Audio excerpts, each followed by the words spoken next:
Hello again, and welcome to What the Papers Are Saying. Coming to you live from our studios here in Accra. What the Papers Are Saying, we bring you the stories behind the headlines as presented by our colleagues within the media space.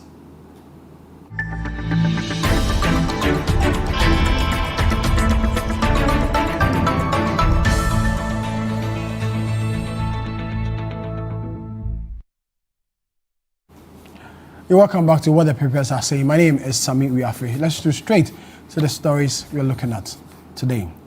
On the DSTV issue, which has come up in recent time, that is how the Daily Guide newspaper reported it. Minority slums St. George over DSTV and pass.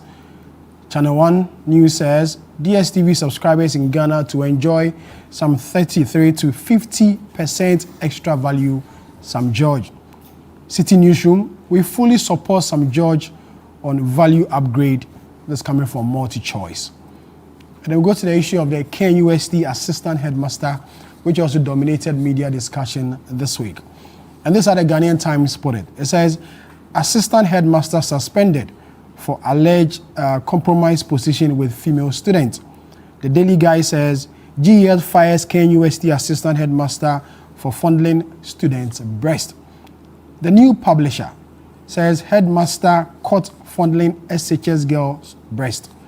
Channel 1 News says, EduWatch condemns sexual misconduct at KNUST SHS, demand tough sanctions.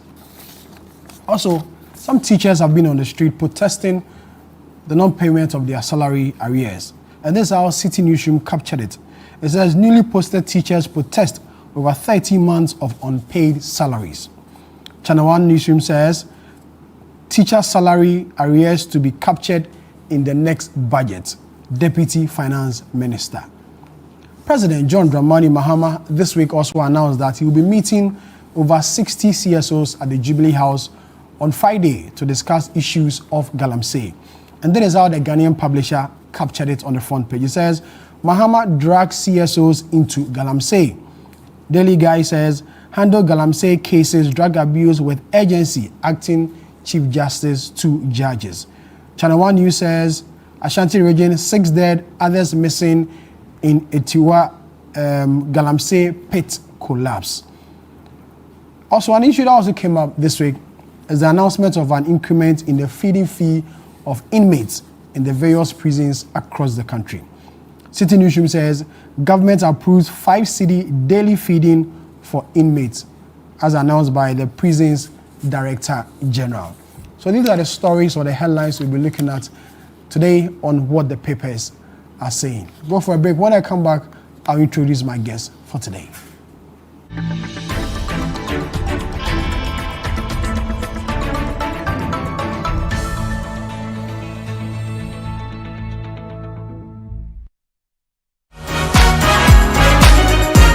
We continue our conversation with Dr. Hannah Louisa Bisukote, Administrator at the Minerals Development Fund, this Sunday on The Upside Down Show. She recounts how she got into mainstream politics even though she didn't want to. Honorable Kwamina Ahoy called me and said, congratulations, President Mills wants you to be part of his transition team. Okay. The then the secretary came and said, President says, bring your CV. They want to appoint you. I said, for the work. He said, works and houses. I said, what am I going to do then? She hinted on how she met her husband. Quite an interesting one. I didn't even know, who this cottage man was. And he sat down and he said how he suffered to do that drawing. He spent the whole night drawing you. Oyebax came through to even make her smile more. Let's say that. Wow. Wow. So, make a date this Sunday on The Upside Down Show at 7 p.m. prompt, only on Channel 1 TV. In a world filled with challenges, we all need guidance, hope, and a lifeline to anchor us. This is Lifeline, and I'm your host, Fred Crunchy Mensa. From social issues, relationship challenges, and family matters, Lifeline is here to inspire, uplift, and guide you on your journey. Where we give you support, where we hold your hand through the valley and through the thick and thins of life. Join Bishop Fred Crunchy Mensah. I welcome you specially to Lifeline. Every Tuesday and Thursday at 10 p.m. right here on Channel 1 TV. Let's walk this path together, strengthen our faith, our families, and our lives. Lifeline, because every soul deserves a guiding light. Tune in to Lifeline on Channel 1 TV and let's grow together.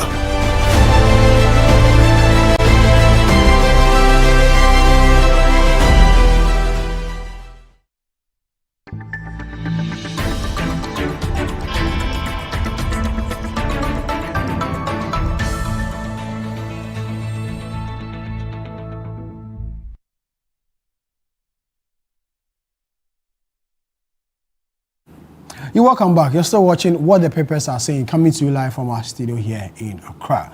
My guest today, Hansen Ajema, he's with us here at City FM and Channel 1 Television. And then Salom Adonu, also with us here at City FM and Channel 1 Television.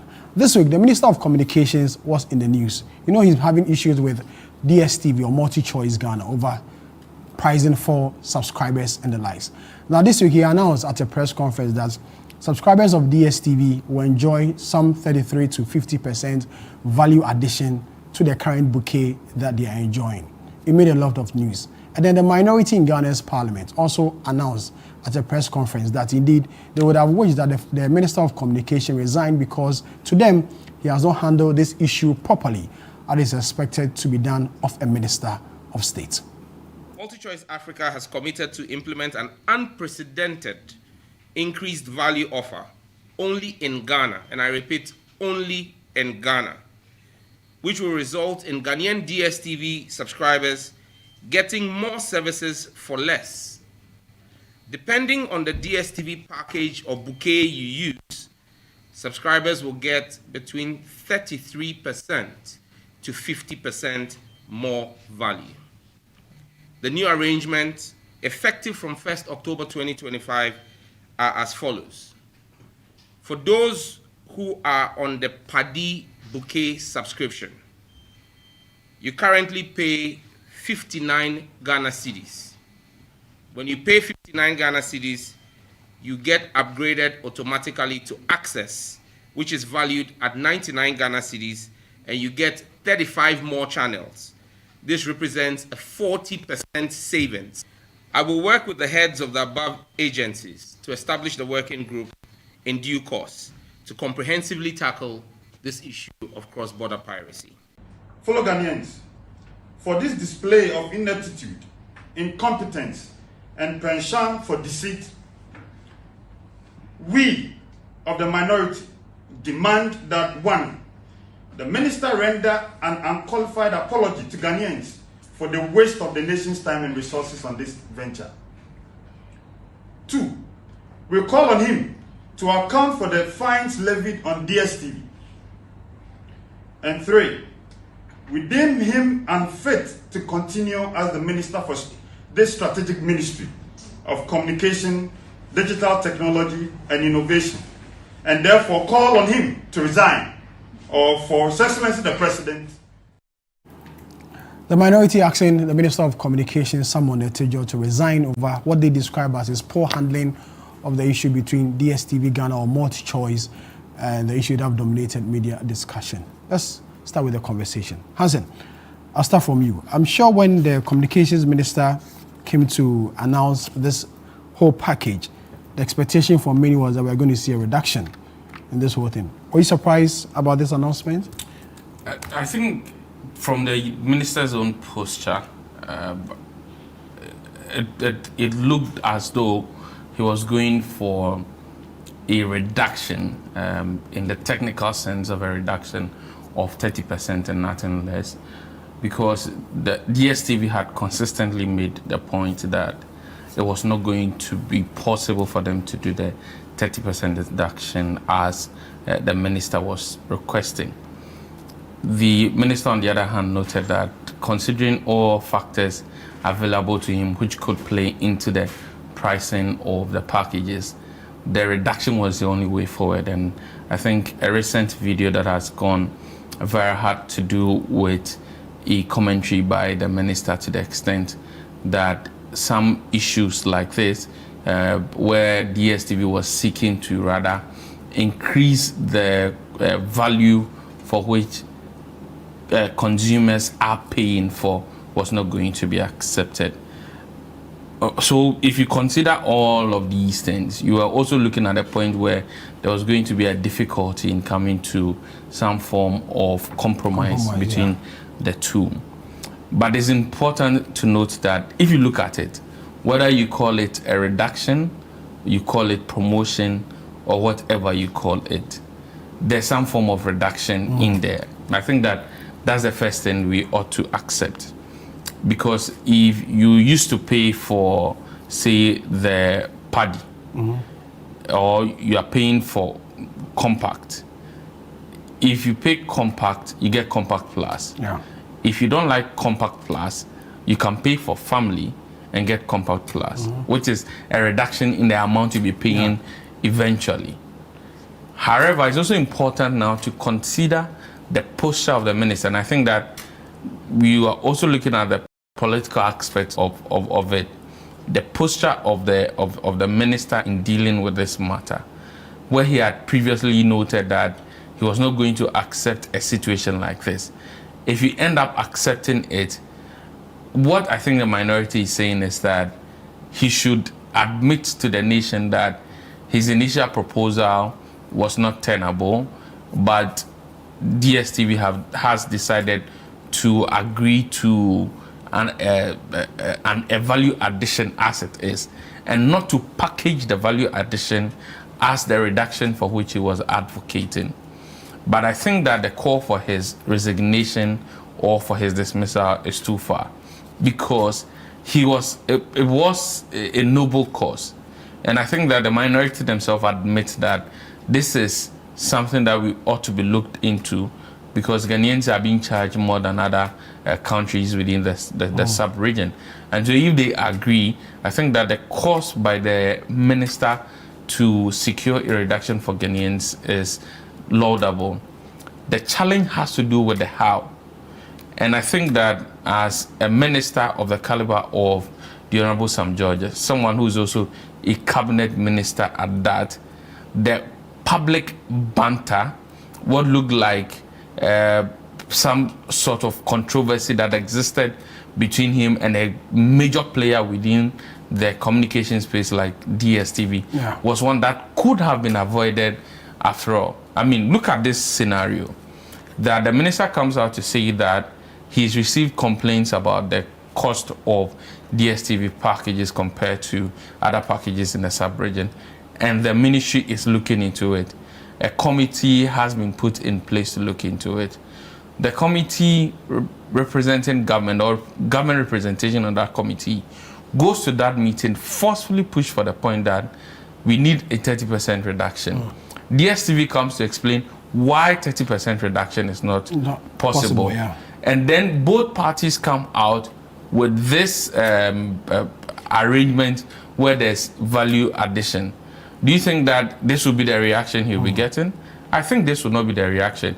People will rather be applauding him for doing something nice, rather than people trying to take away from what he's done. And so we can also agree that the combative approach with which he tackled this is disturbing. And because DSTV is an international player, for instance, there's the fear of the sort of signals that you may be sending to other people who may be seeking to invest in the country. And so I think that it ought to be a lesson to the minister. I don't think that it rises to the level where he ought to be dismissed or he has to be he has to resign. However, it ought to be a caution to him that sometimes there are more diplomatic ways, for want of a better word, of dealing with matters rather than a combative approach. And of course, it has to be made that being in government and governing is different from opposing.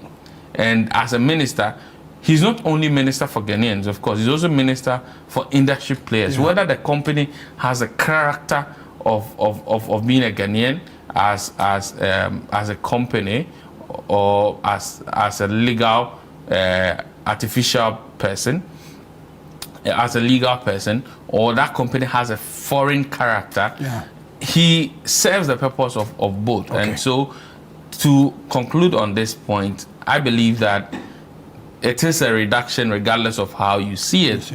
His approach, I must say, is worrying, and he needs to look at it properly. It doesn't rise to the level of resignation or dismissal.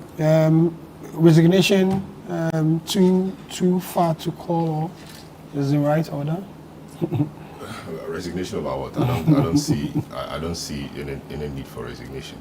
I think, but what I see really is a minister that tried to stand up for his people, and it's a long time we've seen a thing like this. You may question the approach. Yes, approach is everything. You may question the approach, but the objective was to stand up for the people. I do not understand for the life of me why Liberia, Angola, Botswana, and all these places will pay cheaper for similar bouquets, than Ghana. I do not understand it. The thing about how foreigners see Ghana is that Ghanaians are not hard. They can cheat us and we'll say Famanyami. So if anybody is standing up for Ghanaians, I will support the person. The approach may be questionable, but the objective sometimes is what you look at. The process is important, but at times you have to look at the objective. I mean, DSTV, sometimes you are there, you get a message that so and so has been increased because of so and so reasons, and it keeps happening every quarter. It keeps happening, and because things were not so well, economy, etc., things were not well. It pains or it pained, but you had nothing to do, and you are on their service, so you had nothing to do. You just keep quiet and pay. So, if you've been citing same economic conditions and rising cost of operation, etc., and by God's grace we've received or we were getting some reprieve. The dollar was performing poorly against the cedi, and we're hoping that things will get better, things will reduce, etc. And you, the same person who always gave reasons of rising cost of operation as a reason why you increased, the subscription fees, and now a major determinant in that arrangement, which is the exchange rate, had done so well in favor of Ghanaians, let me say. You keep quiet. That amounted to fleecing the people. Why do you keep quiet? Because that was a major determinant in your increasing the subscription fees. So the fact that they kept quiet over it and waited till the minister would call on them to do so, for me was problematic. It was very problematic. And even look at their stance. That when the things began, they were ready to banter. Of course, they didn't say that. They said they didn't say that the cedi's appreciation was a fluke, but they did not say it in so many words. But they did not even appear to have any respect for the economic gains the country was making. They had no respect for the people of Ghana and all of that. Trying to throw in the issue about jobs, that so they work with, they have a lot of staff, etc. Trying to allude to the fact that if you close us, a lot of people will lose jobs. I thought it was very disrespectful. It was very, very disrespectful. And the same people who come to Ghana to do these things, they cannot go elsewhere and do those ones. Yes, we want investment, but it's not any kind of investment we want. There's a reason why when you go to the industrial areas, etc., there are some expatriates or there are some foreigners, I won't mention where they come from, who maltreat Ghanaians. There's a reason why they are punished when it comes to light. We want foreign direct investment. Why do we punish the people when they do wrong? Of course, this is about market. But market doesn't mean that it's an unchecked environment. It's a free market economy. But that is why there is regulation. That's why there are regulators. So you can't tell me that because it's a free market economy, you will price your things the way you want. No. It should not happen like that. So they say, okay, reduce that thing. Come up with something more respectful. You don't just throw it at us like that. And you are involved in a banter with our minister. You are involved in a banter with our minister. The posture was bad. Now they call for engagement. Things were not working well. Now they slap some fines on them, etc. you know, I think that we applaud Sam George for trying to stand up for Ghanaians. Trying to stand up for Ghanaians. For the minority, yes, it is their job to criticize. They have to get themselves busy. It is their job to get something to talk about. Here we are discussing them. If they hadn't held a press conference, we would not be talking about them. In fact, Charles Reid, it's been a long time. If he hadn't held this press conference, I wouldn't have known that he was even around. So it's their job to get heard. That's how it works. And NDC did it in the past, and it's always been the case. The minority must be heard. But when you recall, when this battle started, they wanted to oppose it, but you couldn't have opposed it. Ghanaians will not forgive you, because this is somebody trying to fight for us, and you will oppose it. So they quickly rallied behind him and said that yes, they support every fight to reduce it, blah blah blah, but they think it must be done a certain way. Now this gentleman has gone. Of course, he said he wanted 30% reduction. Well, he says what he had was equivalent to 33 to about 50%. What I was expecting was, for example, there'll be a reduction in the bouquet fee. That was what I was expecting, and I'm sure that was what a lot of people were expecting. But when you go around the negotiating table, when you are in business, things don't always work out the way you want. If you go around the negotiating table, you don't say you want 30%, then it should be just 30%. Then that's a negotiation. All right. That's why recently we saw Ghana Water and Co. They said they wanted 200 and something percent increase. They got what? They got 1%. All right. They got 1.14% or something. Said they wanted over 50%. Another said yes, but that was the communication that we got, even though implementation hasn't happened or it's not been implemented or whatever. But that's how it works. If you negotiate, you don't always get what you want. So now what did we get? If you're on a package, they said you'll be upgraded to the next. Okay, so if my money can afford maybe compact, and I wish they reduced it so my pocket will breathe a bit. Now when I go and pay the subscription fee or renew my subscription for compact, they upgrade me to compact plus. So what do I have to do? I downgrade myself. I would downgrade myself so that I pay the one just below the compact. Is it family? That's family. So when I pay for what I do for family, you get compact. Then I get compact. Have I saved money or not? Has it been reduced for me or not? It has. It may not have come in the way we wanted it, but if you really want to have a reduction, you will have a reduction, and you will have the same package or bouquet you had before. You're the same bouquet or the same package you had before. Now came this matter of promotions, whether it was a promotion or whether it has come to stay, etc. Now it became a whole discussion, and you see, multi-choice must be careful. You are playing in a certain environment. You agree on the joint press conference. You sat in the press conference. I'm sure they would have looked at the statement, they would have agreed on what to say, and after that you issue, or we saw FAQs circulating that you never said that, and it's a promotion which will last for 3 months, etc. But I heard the minister say that after 3 months they will sit to review, the thing. The review could mean that it could even reduce further. It could mean that they will increase it based on the prevailing economic conditions or situation, whatever. You don't put out these things like that and be engaged in open banter with the minister who is representing the interests of the people, in an economic matter that many people have concerns about. I don't think it was a prudent thing for the business entity to have engaged in at all. Sam George is a politician, and for him, he was fighting for the people. And once it's brought on reprieve to the people, no matter how you look at it, the people, if they want to have a reduction or be happy, they will be happy. So you think if a competitor now comes with all of these and the computer prices a bit lower, people will not move there. Well, but they also made the argument that Sam George is fighting for only a few Ghanaians who want to enjoy some luxury. DSTV is not for all Ghanaians. It's for just some selected people who want to enjoy some luxury when it comes to television. And so the fight really is centered on certain. No, who is saying that? Multi-choice is saying that. No, I've heard people make those arguments. Of course, people will say everything, but the fact that it's for a few people doesn't necessarily mean that those few people should be cheated or they should be fleeced. Okay, it's a choice, really. If you like, don't do it. If you like, it's expensive, so you buy it. You may say it's luxury. To some, it's not luxury. There are some parts of the country, if you don't have a certain decoder, you cannot watch certain stations you may necessarily want to watch. It's a service they are providing. The fact that it's for a certain caliber or class of people does not mean that you should be arbitrary. Does not mean that you should disrespect us. You understand? You may question the approach, but the objective is what is important. So are they telling us that if the exchange rate or economic situation worsens, they will come back and say they are increasing it because of worsening economic conditions? Would they have the moral authority to quickly increase it the way they were doing until this time? Would they have the moral authority or courage to do that? I think that we as Ghanaians, we have to stand up for ourselves.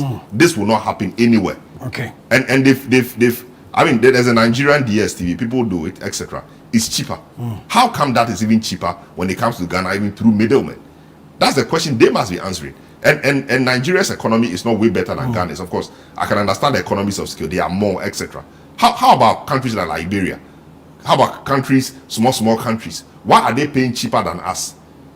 I don't understand. And they must come better on those. Until then, I think I will stand with anybody who tries to fight for us.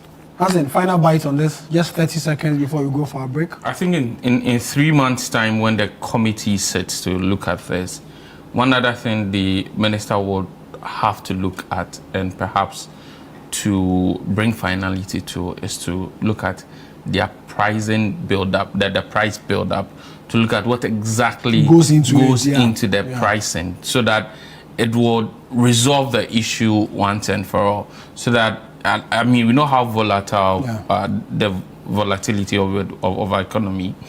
If it happens that economic issues are not doing well, or the perception of the economy not doing well, they won't just run with that. But if you have specifics on their price build-up, we can trace to see if any increment or reduction in itself is justified. Right. And I think he asked for the price build-up. He was not giving. Was he giving? The communication didn't give that. You know. So I mean, I'm sure in the next 3 months. And I wonder what posture both parties will go into that next 3 months review. We don't do that. Just watching what the papers are saying. Coming to you live from our studios here in Accra. My name is Sammi Wiafe. My guest tonight, Salam Adonu, here with us at City FM Channel 1 Television, and Hansen Ajima also here with us at City FM and Channel 1 Television. We'll go for a quick break.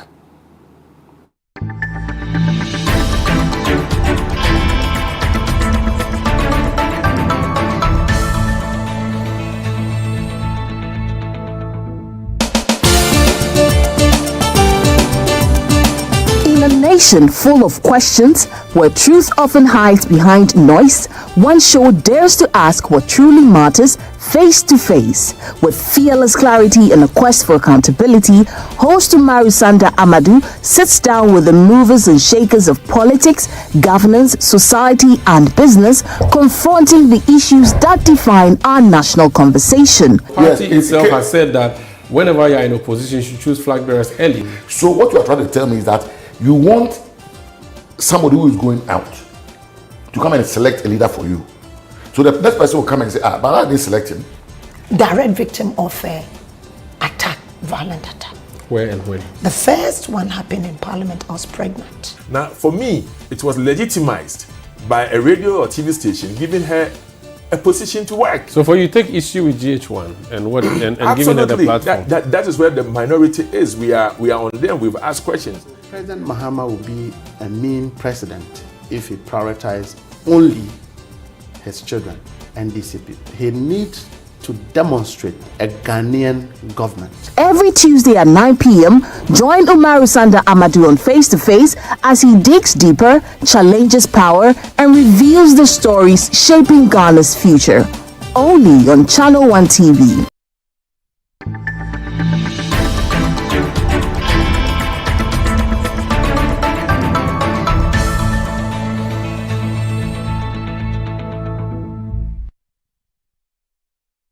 You're welcome back. You're still watching what the papers are saying, coming to you live from our studio here in Accra. Our next topic is the Ghana Education Service. I mean, teachers or headmasters under the Ghana Education Service have been in the news this week. Two videos have, come on social media. The first one has to do with the assistant headmaster at the Kwame Nkrumah University of Science and Technology Senior High School in Kumasi. And just this evening, there's another video of a teacher somewhere in the OT region, to be precise, Jessica, also having an affair with a student. This issue has come up and many have condemned what they describe as development within the Ghana education system, especially within senior high schools in the country. The Africa Education Watch wants, the Ghana Education Service to do more to end this thing. The Minister for Gender and Social Protection has announced plans to get the assistant headmaster of the KUST Senior High School arrested for a similar act. What really is happening within our senior high schools in the country? I'll start with Hansen on this one. Hansen, I'm sure you've seen the two videos. Your general description of them. I mean, your general thoughts on them. I think that the first thing is that for GS has a code of conduct for its teachers.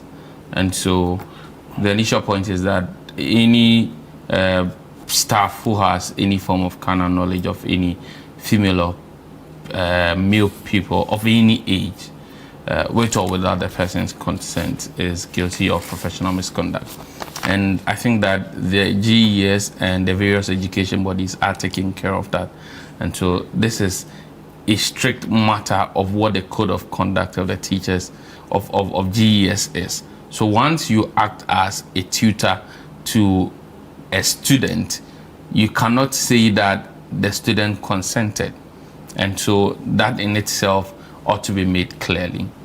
And then there's the general criminal laws of Ghana, Act 29, which talks about consent, the age of consent. And particularly in Ghana, if you look at relevant portions, a child who is less than 16 years cannot consent to some of these things that we've recorded. And so there are two ways to look at it. From the professional misconduct, which can be tried through a committee that will be set up where punitive measures will be meted out against the person.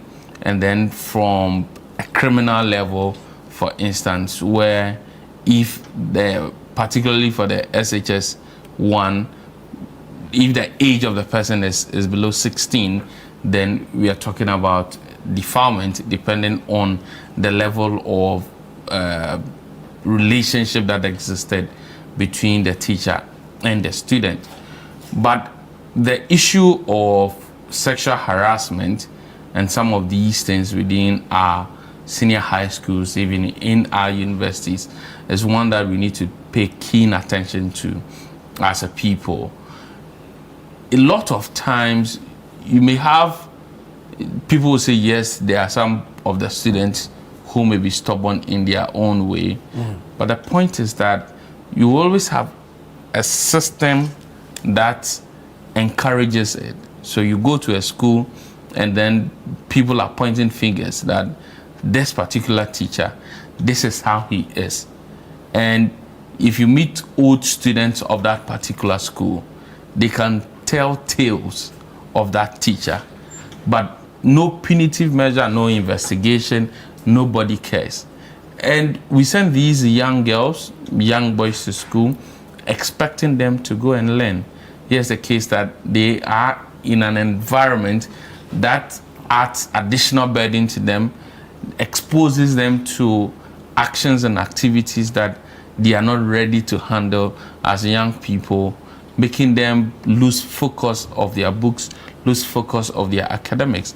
And so it's very important that beyond the existence of these rules existing, we need to take concrete steps in ensuring that the girl child is protected, the boy child is protected. And this goes to effective supervision, and where instances or situations where some of these allegations are made, even in the absence of clear evidence, there ought to be some investigations done to unravel the truth of what actually is happening. A lot of the instance, what happens is that this exposes the children to habits that they may never be able to recover from. And this is a country that we are very poor when it comes to dealing with mental health issues and how some of these things negatively impact the students. And so it's important that we are taking this seriously. But it might end here, and that's my problem. I'm sure you remember the days of the kitchen stool incident. We just talked about it. People used it for social media memes, and it dominated the conversation for some few weeks, and that was the end of it. Now we are talking about Kumasi, the KNUST SHS, and I'm certain that in 2-3 days' time, we'll see more coming. We'll be done with this conversation, and the situation will be happening. I mean, even in our universities, there are always reports of lecturers who are withholding the grades of students or giving students bad grades because they failed to do certain things with them. And it's as though the system encourages it, because you will consistently hear certain names, but the authorities and managers will play a passive listening to those issues and behave as though they've not heard them. And so what I think ought to be done, strict supervision and some sort of activist supervision, that even in instances where these students do not report, we need to have clear channels and clear guidelines that are able to expose people within such spaces. The bigger problem is that the student may be compelled not to report. I mean, this person is your teacher.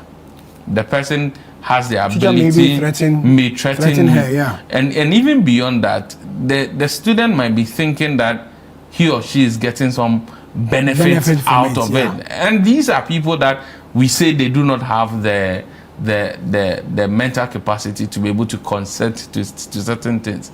And so we need to do a lot more to be able to safeguard them, rather than just list or declare rules which we do not implement. Salam. Well, I think it's an unfortunate situation. No matter how you look at it, a teacher should not find himself or herself in such compromising situation with students. It's terrible, it's bad, and I think the GAS is doing the right thing. They need to crack the whip. The head teacher should be ashamed of himself. And if you look at the video, he was even a married man and did not have to engage in that.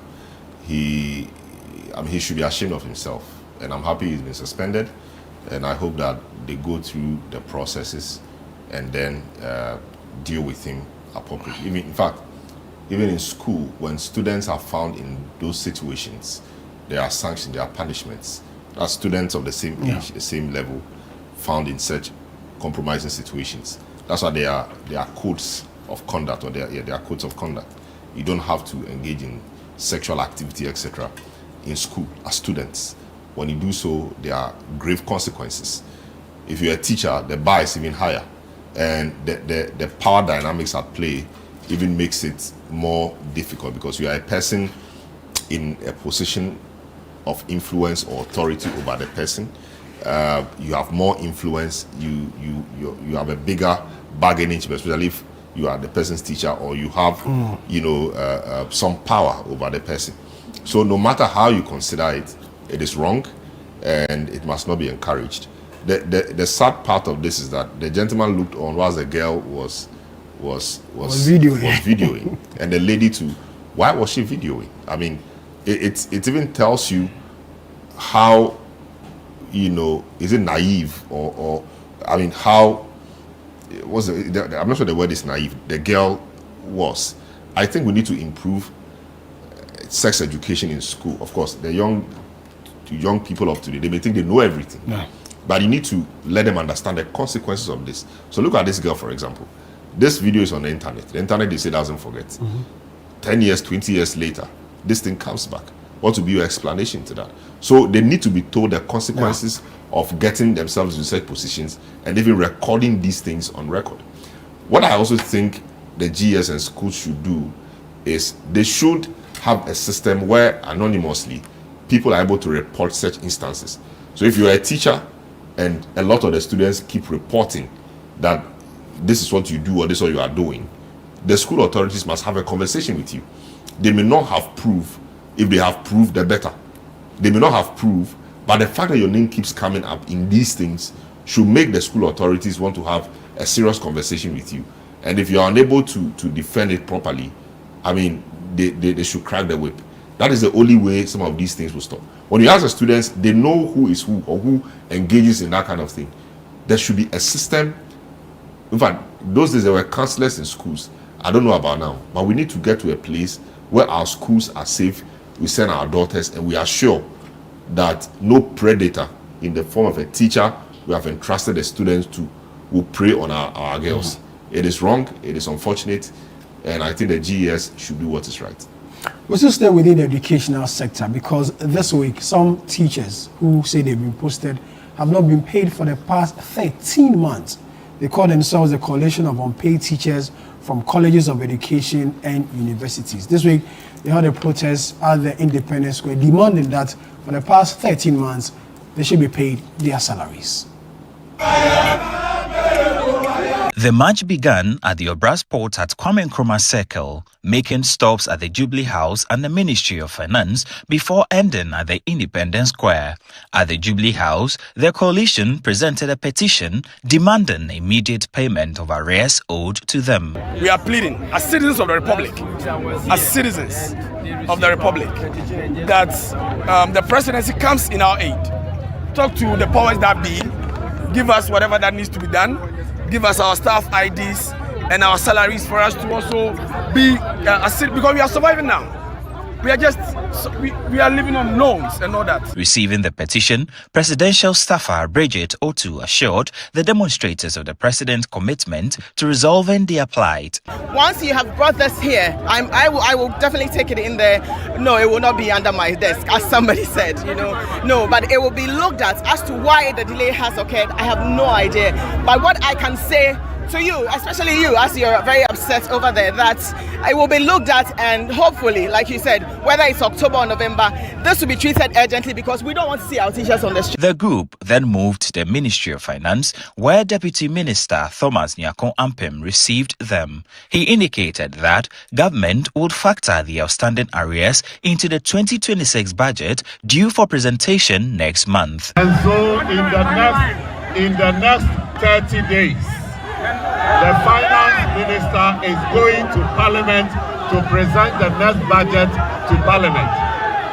In that budget, the finance minister is going to make provision for all of you to be catered for. At the Independence Square, where the Education Ministry was scheduled to engage them, Minister Haruna Idrisu arrived to address the protesters. He announced that his ministry would submit a joint memorandum to Cabinet to fast-track payment of the arrears. We are heading to Cabinet with a joint Cabinet memo, which will be signed and responded by me and the Honorable Atu Forson, to make a strong case to recruit, just as I stated. Our estimation is for both GES and TVET, we need 53,000 teachers. Education Minister Haruna Idrisu ended that report by my colleague Samuel Akom. Salom, 13 months without salary. How do they survive? Well, that's wrong. That's wrong on all fronts. It's terrible. I don't think that our people should be going through that. But I think we've had this discussion before. And I said I do not understand why it should be happening that way. And it's not the first time it's happening. It happens to doctors, it happens to nurses, it happens to teachers. So what is it at all that will keep, or how difficult is it for them to be migrated onto the proper system and get paid? And the response I got was that they have to do verification. What is verification? I mean, in this day and age, where we have Ghana card, we have, a lot of things, biometrics, etc. You have to go to their places to check and all of that. I think there is no excuse for it, if you ask me. And we have to, find a lasting solution to it. We can't expect our doctors, our nurses, and our teachers to be working on empty stomach for 13 months, or some 8 months, some 10 months, etc. It is a recipe for corruption. How are they surviving? They have to work, so they are working. They are not being paid, and they have to live. They have families to feed. There are expectations of them in society. How are they supposed to discharge all these duties? It is wrong. It must be solved immediately, and we mustn't let it happen again. But as it has become a perennial thing, it may happen again next year. Yeah. So they said they don't even have staff IDs. You must give them the staff IDs. I think there's no explanation for it when you ask me. The explanation you will give is that they have to verify and they have to go through the system, etc. It doesn't take 13 months to go through the system. Yeah. They said there are many, so it will take time. Are we saying that we cannot have a system that will expedite this? And if you employ somebody, worst case, 1 month, 2 months, they get into the system and get paid. If we are not ready to employ them, let's wait. Let's not employ them, so that if they are not working, they can find other ways of making money. They can go and do other things. Maybe some of them were teaching in private schools, getting paid some amount of money, and now you have called them that, okay, now let's come to the public sector because you are trained teachers and we have to employ you. So they stopped doing what they were doing, and then they came, and now they've lost that, and you're not paying them. Some of them might be doing other jobs which are not related to teaching, but getting paid some amount of money. Some of them had persons who were assisting them, but because now they go every morning to school, those people may see that they are working, and so they will stop supporting them. If we are not ready to employ them, let's not employ them. Yeah. 13 good months not paid. I mean, we don't do that. It is improper. It's wrong. And as we were told that even nurses have also been without salary for the past 10 months, and they also held a protest demanding that they are also paid. Now we have teachers, then we have nurses. What really is happening? I mean, the problem, I think that is generally a twin problem. That in a number of situations, there are recruitments that are done when the financial clearance had not been completed. And so the people had been recruited, most likely posted to the areas for which they are supposed to work. These are people who would then start work, but the finance ministry or the relevant ministry under which they are employed cannot allow for payments to be done because there's no financial clearance.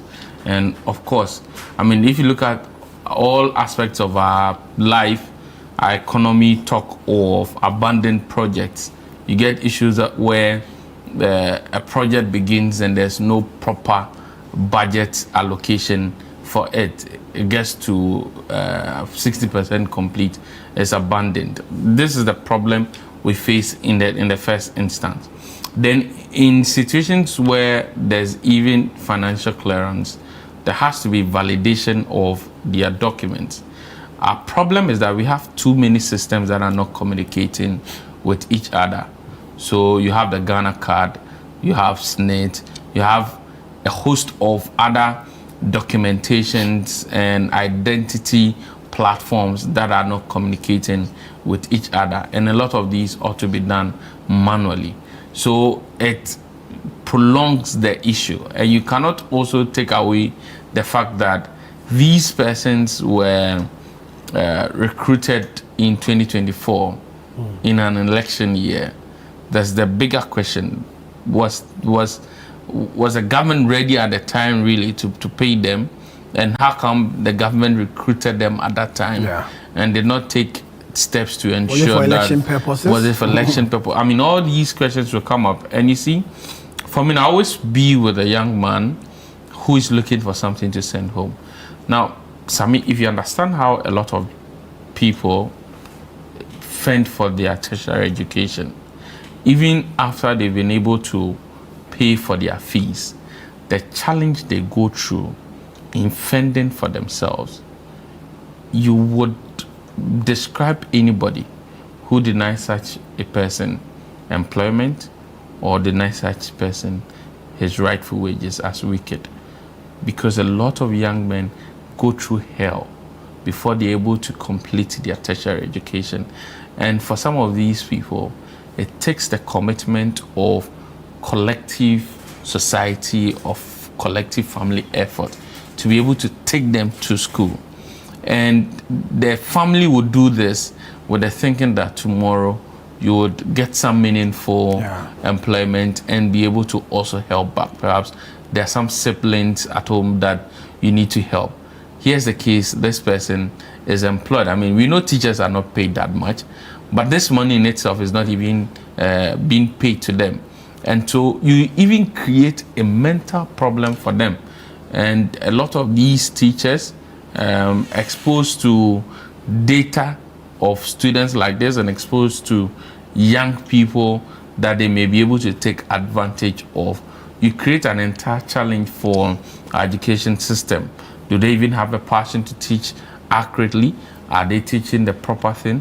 Are they ensuring that students are being brought up in a manner for which the school, which plays as a key socialization center, does its work, is doing that particular work? And so, of course, government communicators, we heard the presidential staff, we had the deputy finance minister, we also had the education minister. They've given the assurance, but I hope that it goes beyond political talks. I mean, if you've done this job for quite some time, you know the political talk. When you go for demonstration and somebody comes to see you and says, "We've received your petition and we assure you that we are going to look into it," know that they are telling you that so that you can go home. And I'm hoping that it will not be one of those speeches where they'll tell you that we are going to look into it, but it ends up not getting anywhere. And we want to add our voice to the nurses and to the teachers that please, government should step in and at least make sure that these monies are paid to them. But finally, before we go, the Director General of the Ghana Prison Service, Madam Patience Bafoboni, announced this week that government has approved some increment for inmates. So now 5 Ghana cedis a day instead of the 1 cedi, 80 pesos as a feeding grant for inmates in Ghana's prison. And so this has come as good news to the inmates. You think 5 cedis is enough? It's still woefully inadequate. Well, it's not enough, but it's obviously better than 1 cedi, 80 pesos. 80 pesos, yeah. So that's real good progress, even though there's way more room for improvement. The fact that they are prisoners doesn't mean that they should not be treated properly. I mean, 1 cedi, 80 pesos. What can that buy, really? It's not correct. They make the argument of economies of scale that because there are many, they're able to get stuff. And of course, some of them also have their own kind of food. They farm, they have maize, they have rice, they have all of those things that they use to supplement their food. And they have IGF as well. You know, they engage in some work. They go and weed, they do all of that, and then they get some money. I'm hoping that all these monies, you know, augment this 1 cedi, 80 pesos. And now that it's been moved to 5 cedis, I hope that the quality of the food they are giving is improved, and they give them food to their satisfaction. You know, you can't give them 3 square meals with 1 cedi, 80 pesos. You can't do that. 5 cedis is great. It's many times an improvement on what existed. We hope that when things get better, this will be increased as well. The same goes for the school feeding program and all those other programs. It should be better. The fact that they are prisons doesn't mean that they should not be taken care of well. But 5 cedis, it's way better, and we appreciate it. But we hope that moving forward, it could be improved again. Hazen? You know, Sammy, I always say that you may never know. You may never know, and you can't be as cautious as you can. But an unfortunate incident, it might not take you there for 1 to 2 years, but it might be there for 2 weeks. You may never know. And so when there are conversations about improving the living conditions of any set of people, I think that it is one that ought to be welcomed, because I'll repeat again, you may never know how you end up there. And that is when you will remember that indeed, if you had advocated for them, you might at that point in time be a beneficiary of that advocacy. And so I think that from 1 cedi or a little above 1 cedi to 5 cedi is one that we need to commend the government for. And the government ought to, I think that there need to be some strategic measures towards periodic increment in the grant, and not because they are prisoners. So as and when government wants, they will increase it, so that it won't be for another 5 to 10 years before we record an increment from 5 cedis to say 10 cedis. Hansen, thank you very much. Hansen Ajimai with us here at CTFM and Channel 1 Television. We also had Selim Adonu with us here at CTFM and Channel 1 Television. My name is Sammi Wiafe. This has been another exciting edition of the What the Papers Are Saying that came to you live from our studios here in Accra. So we'll come your way again. May the good Lord be with us all.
Any evil because I have company.